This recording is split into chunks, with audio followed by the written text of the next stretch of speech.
আমরা জানি অ্যালকোহল সমৃদ্ধ খাবার খাওয়া নিষিদ্ধ, কিন্তু ব্যবহারের জন্য উপাদান হিসাবে থাকলে সেসব প্রসাধনী ব্যবহার করা যায় হবে কিনা, যেমন লোশন, ক্রিম বা স্নো। রুমের সাথে বাথরুম আছে, জানার বিষয় হলো রুমে কেউ নামাজ পড়া অবস্থায় থাকলে সেই বাথরুম ব্যবহার করা যাবে কিনা। ব্যাংক থেকে পাওয়া সুদ কোথায় দিতে হবে? আজানের আগে নামাজ পড়ে নিলে যখন আজান হয় তখন কি আজানের জবাব দিতে হবে? পাক কাপড় এবং নাপাক কাপড় একসাথে ধৌত করলে কি পাক কাপড় 3 বার ধৌত করতে হবে? আমি কিছু টাকা কুড়িয়ে পেয়েছি, এই টাকাগুলো এখন কি করা উচিত? মসজিদে দিব নাকি গরিব লোককে দিব? সিগারেট খেয়ে নামাজে গেলে নামাজ হবে কিনা? নামাজে মনোযোগ ধরে রাখার জন্য কিছু পরামর্শ দিলে ভালো হতো। কাউকে ভালোবাসলে তাকে পাওয়ার জন্য কি আল্লাহর কাছে দোয়া করা যাবে? নাপাক অবস্থায় কি মসজিদের ভেতরে প্রবেশ করা যাবে? আর বিলম্ব না করে চলুন আপনাদের যে সমস্ত প্রশ্ন ইতিমধ্যে আমাদের কাছে পৌঁছে গেছে সেগুলোর উত্তর দেওয়ার চেষ্টা করি। তাহমিদ নাফিস দীপ্ত আপনি লিখেছেন, রুমের সাথে বাথরুম আছে, জানার বিষয় হলো রুমে কেউ নামাজ পড়া অবস্থায় থাকলে সেই বাথরুম ব্যবহার করা যাবে কিনা। কোনো অসুবিধা নেই, কেউ যদি রুমে নামাজ পড়ছেন ওই অবস্থা আপনি বাথরুম ব্যবহার করতে পারেন।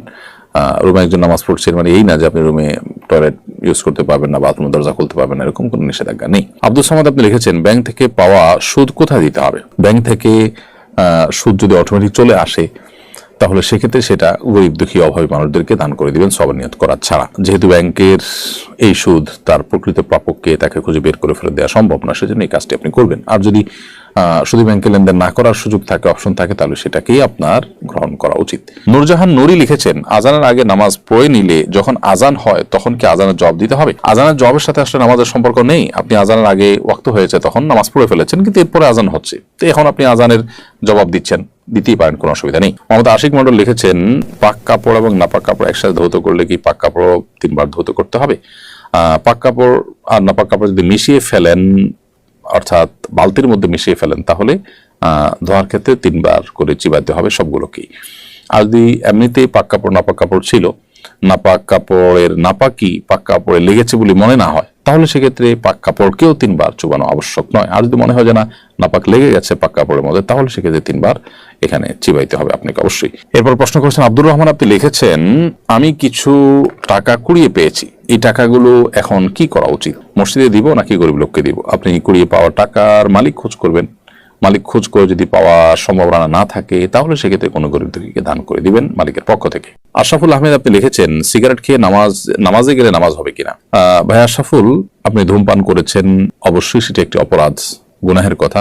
আবার সেটা খেয়ে পান করে আপনি যদি নামাজে যান তাহলে সেক্ষেত্রে মুখের যে দুর্গন্ধ আছে সেই দুর্গন্ধে কোনো মানুষ ক্ষতিগ্রস্ত হতে পারে, সেই জন্য কোনো মানুষের কষ্ট হতে পারে, সেই জন্য এটি নাজায়েজ কথা। অর্থাৎ আপনি ধূমপান করলেন, ধূমপান করে মসজিদে মুসল্লিদের কষ্টের কারণ হলে সেটি গুনাহের কথা। কিন্তু সেই সাথে আপনাকে এও মাথায় রাখতে হবে, যদি আপনি ধূমপান করেন এবং ধূমপান করার পর মসজিদে গিয়ে নামাজ পড়েন তাহলে সেক্ষেত্রে নামাজটা হয়ে যাবে। তবে এই ক্ষেত্রে আপনার যেটা করা উচিত সেটা হলো যে ধূমপান তো ছেড়ে দেওয়া উচিত। ধূমপান করাটাই তো গুনাহের কথা, আপনি সেটা ছাড়তে পারছেন না আপাতত, তাহলে সেক্ষেত্রে নামাজ ত্যাগ করবেন না। নামাজ আপনাকে ঠিকই পড়তে হবে, তবে নামাজের আগে মসজিদে যখন যাবেন বিশেষ করে বা নামাজ দাঁড়াবেন তখন আপনি মুখ ভালো করে পরিষ্কার করে অন্তত দুর্গন্ধ দূর করার উদ্যোগ নিয়ে তারপর নামাজ যাবেন, মসজিদে যাবেন। পিঙ্কি মনি আইডি থেকে আপনি লিখেছেন, সন্তানের আকিকার গোশত আমরা পিতামাতা খেতে পারবো কিনা? অবশ্যই খেতে পারবেন। সাইয়েদ সাব্বি আপনি লিখেছেন, নামাজে মনোযোগ ধরে রাখার জন্য কিছু পরামর্শ দিলে ভালো হতো। আপনি সবচেয়ে বড় পরামর্শ আমি যেটা দেবো আপনাকে সেটা হলো যে তাড়াহুড়ো করে নামাজ না পড়ে যত লম্বা সময় নিয়ে সম্ভব সেটা নামাজ পড়েন, কি পড়েন নামাজের মধ্যে সেগুলো বুঝে পাওয়ার চেষ্টা করেন। আবু সুফিয়ান লিখেছেন, আমি হোস্টেলে থাকি, নানান সময় খাবার খারাপ হলে তা ফেলে দিই, এটি কি অপচয় হবে? অপচয় হলে এটার জন্য কে দায়ী থাকবে?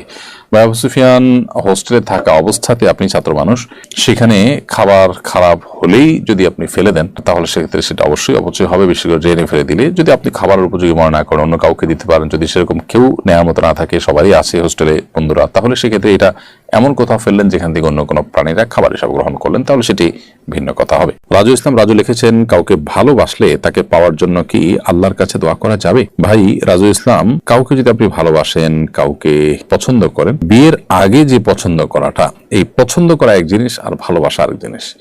পছন্দ করলেন সেটিতে হতেই পারে, তাহলে আল্লাহর কাছে বললেন যে আল্লাহ অমুককে আমার কাছে দিনদার মনে হয়, আমি তাকে পেতে চাই, আপনি দোয়া করতে পারেন। কিন্তু তার চেয়ে উত্তম দোয়া, আদর্শ দোয়া হলো যে আল্লাহ যদি তাকে পাওয়ার মধ্যে আমার কল্যাণকর হয় আপনি ব্যবস্থা করে দিন, আর না হলে আমার মন থেকে তাকে দূর করে দিন।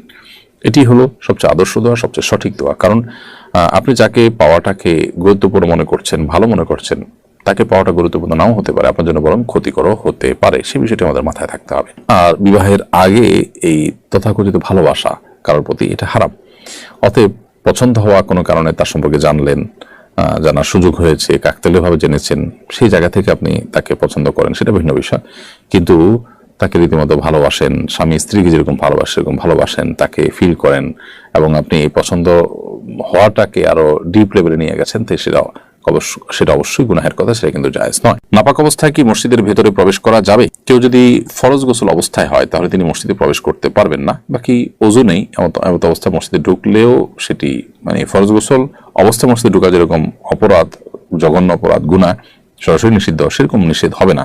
তবে ওযু করে পবিত্র অবস্থায়, অর্থাৎ ওযু অবস্থাতে মসজিদে অবস্থান করা উচিত, এটা মসজিদের আদব, মসজিদের শিষ্টাচার।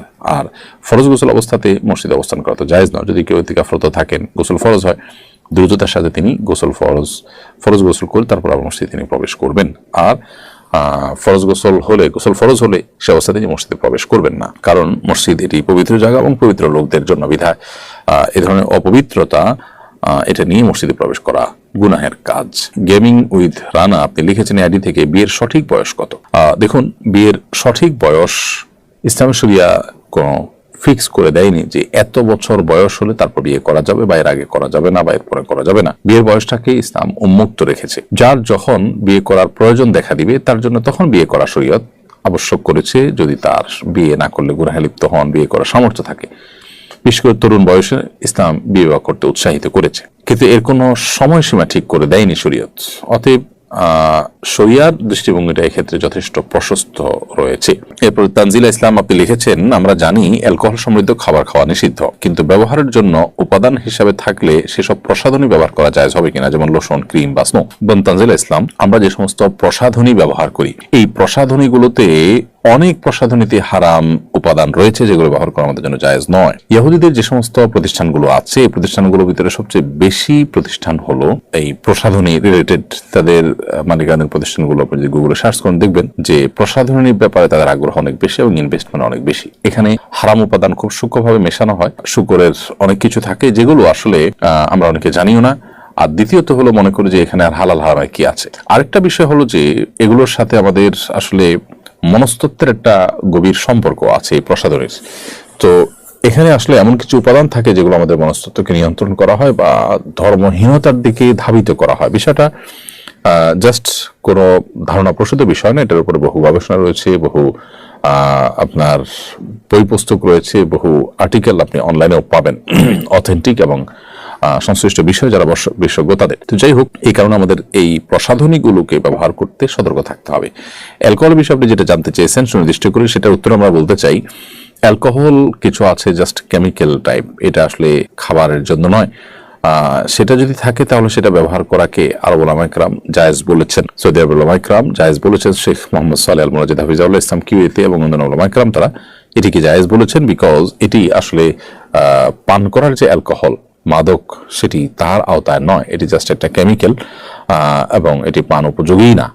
অতএব এটি থাকলে সেটি নাজায়েজ হবে না। তবে নাজায়েজ হওয়ার অন্য কোনো কারণ আছে কিনা প্রসাধনীতে, সেটি আমাদের দেখতে হবে।